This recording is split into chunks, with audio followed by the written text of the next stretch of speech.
इस वक्त की एक अहम खबर यह है कि बीजापुर एमएलए यत्नाल पाटिल ने एक बार फिर मुतनाज़ा बयान देकर बुरी तरह फंस गए, जिसे लेकर बसपा अभिमानी यानी बसवन्ना के फॉलोअर्स ने पुरजोर एहतजाज करते हुए यत्नाल के खिलाफ अपने गमो गुस्से का मुजाहरा किया है।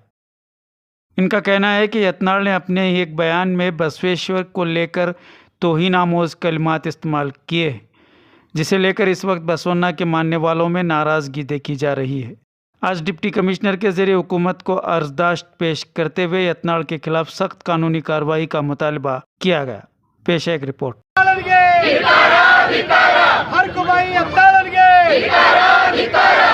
ಹಗುರವಾಗಿ ಮಾತಾಡಿದ ಯತ್ನಾಳನಿಗೆ ಗುರು ಬಸವಣ್ಣವರ ಬಗ್ಗೆ ಹಗುರವಾಗಿ ಮಾತಾಡಿದ ಯತ್ನಾಳನಿಗೆ ಪಂಚಮಸಾಲಿ ವಿರೋಧಿ ಯತ್ನಾಳನಿಗೆ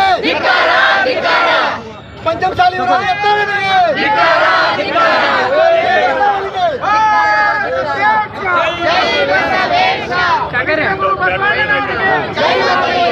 ದಿವಸ ಬೀದರ್ನಲ್ಲಿ ಯತ್ನಾಳ್ ಅವರು ಬಸವಣ್ಣವ್ರ ಬಗ್ಗೆ ಹಗುರವಾಗಿ ಮಾತಾಡಿದ್ದಾರೆ. ಬಸವಣ್ಣವರು ಹೊಳೆ ಹಾರಿ ಅಂತ ಒಂದು ಮಾತನ್ನು ಹೇಳ್ತಾರೆ ಯತ್ನಾಳಿಗೆ ಅರಿವಿಲ್ಲ. ಯಾಕಪ್ಪ ಅಂದ್ರೆ ಅವ್ರ MLA ಕೋಟಾದಲ್ಲಿ ಲಿಂಗಾಯತನ ಸೀಟ್ ಬೇಕಾದಾಗ ಮಾತ್ರ ಲಿಂಗಾಯತರ ನೆನಪಾಕರು, ಇಲ್ಲಿಗೆ ಲಿಂಗಾಯತರ ನೆನಪಾಗಲ್ಲ. ನಮ್ಮ ಮನೆ ಶಾಮನೂರು ಶಿವಶಂಕರಪ್ಪ ಒಂದು ಮಾತು ಹೇಳಿದಾರೆ ಅವ್ರಿಗೆ, ಅವ್ರು ಲಿಂಗಾಯತರಿಗೆ ಹುಟ್ಟಿದಾರೋ ಇಲ್ಲ ಅಂತ ಡೌಟ್ ಅಂತ ಕೇಳ್ತಾ ಇದ್ದಾರೆ. ಯಾಕಂದ್ರ ಲಿಂಗಾಯತದ ಇತಿಹಾಸ ಯತ್ನಾಳಿಗೆ ಅರ್ಥ ಇಲ್ಲ. ಲಿಂಗಾಯತ ಇತಿಹಾಸ ಯತ್ನಾಳಿಗೆ ಅರ್ಥ ಇಲ್ಲ. ಕೊರಳಲ್ಲಿ ಲಿಂಗ ಇಲ್ಲ. ಕಟ್ಟಿದ ಲಿಂಗವನ್ನು ಬಿಟ್ಟು ಬೆಟ್ಟದ ಲಿಂಗಕ್ಕೆ ಹೋದ್ರೆ ಮೆಟ್ಟಿದ ಎಡಪಾದ ರಕ್ಷೆ ತೆಗೆದು ಲಟನೆ ಹೊಡೆಯಂದ ಅಂಬಿಗರ ಚೌಡಯ್ಯನವ್ರು ಹೇಳ್ತಾರ. ಅದಕ್ಕಾಗಿ ಯತ್ನಾಳ್ ಅವರು ವಚನ ಸಾಹಿತ್ಯನ ಓದಬೇಕು. ಬಸವಣ್ಣವ್ರ ಬಗ್ಗೆ ಹಗುರವಾಗಿ ಮಾತಾಡಿದ್ದಾರೆ. ನಮ್ಮ ರಾಷ್ಟ್ರದ ಪ್ರಧಾನಮಂತ್ರಿ ಆದ ಮೋದಿಜಿ ಅವರು ಬಸವಣ್ಣವ್ರ ಬಗ್ಗೆ ಎಷ್ಟು ಅಭಿಮಾನವಾಗಿ ಮಾತಾಡ್ತಾ ಇದ್ದಾರ.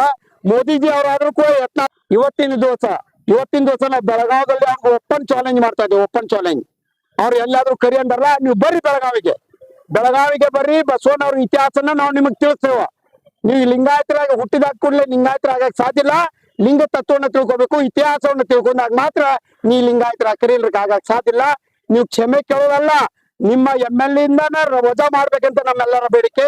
ಆದ ಕಾರಣಕ್ಕಾಗಿ ಬಸನಗೌಡ ಪಾಟೀಲ್ ಯತ್ನಾಳ್ ಪ್ರತಿಯೊಂದು ವಿಷಯದಲ್ಲಿ, ಒಂದೇ ವಿಷಯದಲ್ಲ, ಪ್ರತಿಯೊಂದು ವಿಷಯದಲ್ಲಿ ಹರಕ ಬಾಯಿ ಯತ್ನಾಳ್ ಆಗಿದ್ದಾನೆ ಇವತ್ತಿನ ದಿವಸ, ಹರಕ ಬಾಯಿ ಯತ್ನಾಳ್. ಆದ ಕಾರಣಕ್ಕಾಗಿ ಯತ್ನಾಳ್ ಅವರು ಈಗೇನು ಬಸವಣ್ಣವ್ರ ಬಗ್ಗೆ ನೋಡ್ರಿ, ಕರ್ನಾಟಕ ರಾಜ್ಯದ ಸಾಂಸ್ಕೃತಿಕ ನಾಯಕ ಅಂತ ಕರ್ನಾಟಕ ಸರ್ಕಾರ ಘೋಷಣೆ ಮಾಡಿದ. ಕರ್ನಾಟಕ ಸರ್ಕಾರ ಘೋಷಣೆ ಮಾಡಿದಾಗ ನೀವು ಸರ್ಕಾರದವ್ರು ಏನ್ ಮಾಡ್ತಾ ಇದ್ದೀರಿ? ಕರ್ನಾಟಕ ಸಾಂಸ್ಕೃತಿಕ ನಾಯಕ ಯತ್ನಾಳ್ ಅವರು ಹಗುರವಾಗಿ ಮಾತಾಡಿದ್ದಾರೆ. ಕರ್ನಾಟಕ ಸರ್ಕಾರ ಜವಾಬ್ದಾರಿ ತಗೊಂಡು ಏನಾದ್ರು ಮಾಡ್ಬೇಕು ಇದ್ರ ಬಗ್ಗೆ. ಇಲ್ಲ ಅಂದ್ರ ಕರ್ನಾಟಕದ ಜನರು ರೋಚಿಗೆ ಹೇಳ್ತಾರ. ಕರ್ನಾಟಕ ಸರ್ಕಾರದ ಜವಾಬ್ದಾರಿ ಐತಿದ.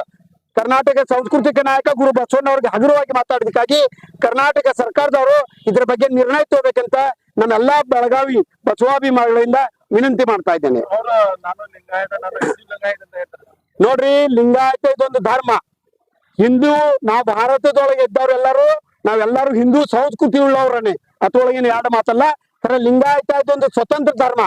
ನಾ ಲಿಂಗಾಯತೊಳಗೆ ಹುಟ್ಟಿದ ಕಾರಣಕ್ಕ ಲಿಂಗಾಯತ ಆಗಂಗಿಲ್ಲ.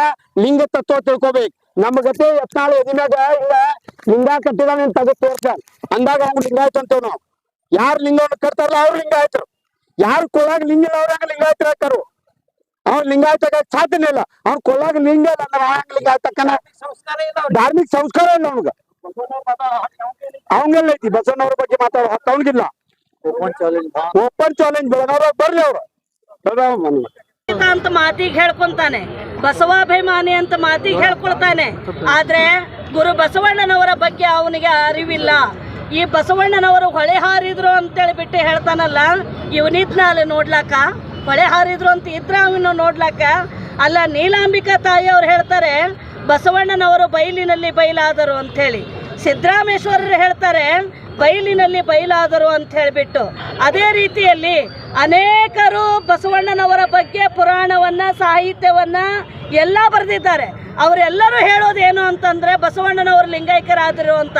ಆದರೆ ಅದೇ ರೀತಿ ಗುರು ಬಸವಣ್ಣನವರೇ ಸ್ವತಃ ತಮ್ಮ ವಚನದಲ್ಲಿ ಹೇಳ್ತಾರೆ, ಸೃಷ್ಟಿಕರ್ತ ಪರಮಾತ್ಮನು ತನಗೆ ಬೇಕೆಂದು ಎತ್ತಿಕೊಂಡ ಅನ್ನುವಂತಹ ಮಾತನ್ನ ಹೇಳ್ತಾರೆ, ಭಕ್ತಿ ಎಂಬ ಪೃಥ್ವಿಯ ಮೇಲೆ ಅನ್ನೋದ್ರ ವಚನವನ್ನು ತೆಗೆದುಕೊಂಡು. ಅಂದಾಗ ಇವತ್ತು ಯಾರು ಕೂಡ ಹೊಳಿ ಹಾರಿದ್ರು ಅನ್ನೋದನ್ನ ಬಳಸದೇ ಇದ್ದಾಗ ಯತ್ನಾಳ್ ಬಳಸ್ತಾ ಇದ್ದಾನಂತಂದ್ರ ಆ ಯತ್ನಾಳ್ಗೆ ಓಪನ್ ಚಾಲೆಂಜ್ ಕೊಡ್ತಾ ಇದ್ದೇನೆ. ಏನಂದ್ರೆ ನೀವು ಹೊಳೆ ಹಾರಿದ್ದಕ್ಕೆ ಸಾಕ್ಷಿ ವಚನವನ್ನ ತೆಗೆದುಕೊಂಡು ಬರಬೇಕು, ಎಲ್ಲರ ಮುಂದೆ ಹೇಳಬೇಕು. ಇಲ್ಲಿಕ್ಕಂದ್ರೆ ನಿಮ್ಮ ನಾಲಿಗೆಯನ್ನು ಕಟ್ ಮಾಡ್ಕೋಬೇಕು. ಯಾಕಂತಂದ್ರೆ ಯತ್ನಾಳ್ ಅವರೇ, ಯಾವತ್ತು ನೀವು ಗುರು ಬಸವಣ್ಣನವರನ್ನ ಸಾಯಿಸ್ಲಿಕ್ಕೆ ಪ್ರಯತ್ನ ಪಟ್ರು ಅವತ್ತು ನೀವೇ ಸತ್ರಿ, ನಮ್ಮ ಪಾಲಿಗೆ ನೀವೇ ಸತ್ರಿ. ಅದಕ್ಕಾಗಿ ಇನ್ನು ಮುಂದೆ ಅವರನ್ನ ಲಿಂಗಾಯತ ಧರ್ಮದ ಶಾಸಕತ್ವದಿಂದ ಅವರು ವಜಾ ಮಾಡಬೇಕು. ಯಾಕಂದ್ರೆ ಅಷ್ಟೇ ಅಲ್ದೇನೆ ಅಧಿವೇಶನದಲ್ಲಿ ಅವ್ರನ್ನ ಬಿಟ್ಕೊಳ್ಬಾರ್ದು, ಅಧಿವೇಶನಕ್ಕೆ ಅವ್ರನ್ನ ಕರೆ ತರಬಾರ್ದು. ಹಾಗಾಗಿ ಯತ್ನಾಳ್ ಅವರೇ ವಚನ ಸಾಹಿತ್ಯವನ್ನ ಚೆನ್ನಾಗಿ ಓದ್ರಿ. ಹುಚ್ಚ ನಾಯಿ ಅಂತೆ ಬಾಯಿಗೆ ಬಂದಂತೆ ಎಲ್ಲ ಸ್ಟೇಜಿನ ಮೇಲೆ ಓದ್ರಬೇಡ್ರಿ. ಯಾವುದಕ್ಕೆ ಹೋಗಿರ್ತಿರೋ ಅದನ್ನಷ್ಟೇ ಮಾತಾಡ್ರಿ. ಗುರು ಬಸವಣ್ಣನವರ ಬಗ್ಗೆ ಇವತ್ತೆಲ್ಲರೂ ಕೂಡ ಇಡೀ ವಿಶ್ವವೇ ಎಚ್ಚೆತ್ಕೊಳ್ತಾ ಇದೆ.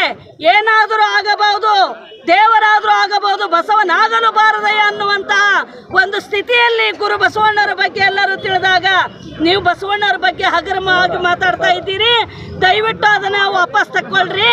ಗುರು ಬಸವಣ್ಣನವರು ನಾಳೆ ಬಪ್ಪದು ನಮಗೆ ಹಿಂದೆ ಬರಲಿ, ಇಂದು ಬಪ್ಪದು ನಮಗೆ ಈಗಲೇ ಬರಲಿ ಎನ್ನುವಂತಹ ವಚನದಂತೆ ನಡೆದಂಥವರು ಅವರು ಹೇಡಿಗಳಾಗಿರ್ಲಿಲ್ಲ ಅವರು ಹೊಳೆ ಹಾರಲಿಕ್ಕೆ. ಅದಕ್ಕಾಗಿ ದಯವಿಟ್ಟು ನಿಮಗೆ ಈ ಮೂಲಕ ನಾವು ತಿಳಿಸೋದು ಏನಂದ್ರೆ ನೀವು ಕ್ಷಮೆಯನ್ನ ಕೇಳಲೇಬೇಕು. ಯಾಕಂದ್ರೆ ವ್ಯಕ್ತಿಗಂತಲೂ ಸಮಾಜ ದೊಡ್ಡದು, ಸಮಾಜಕ್ಕೆ ನೀವು ಕ್ಷಮೆಯನ್ನು ಕೇಳಬೇಕು. ಕೇಳದೆ ಇದ್ರೆ ಈ ಹೋರಾಟ ಇಷ್ಟಕ್ಕೆ ಮುಗಿಯಲ್ಲ, ಇನ್ನು ಉಗ್ರವಾದ ಹೋರಾಟ ನಿಮ್ಮ ವಿರೋಧವಾಗಿ ನಡೆಯುತ್ತೆ ಅನ್ನೋದನ್ನ ನಾನು ತಿಳಿಪಡಿಸ್ತಾ ಇದ್ದೇನೆ.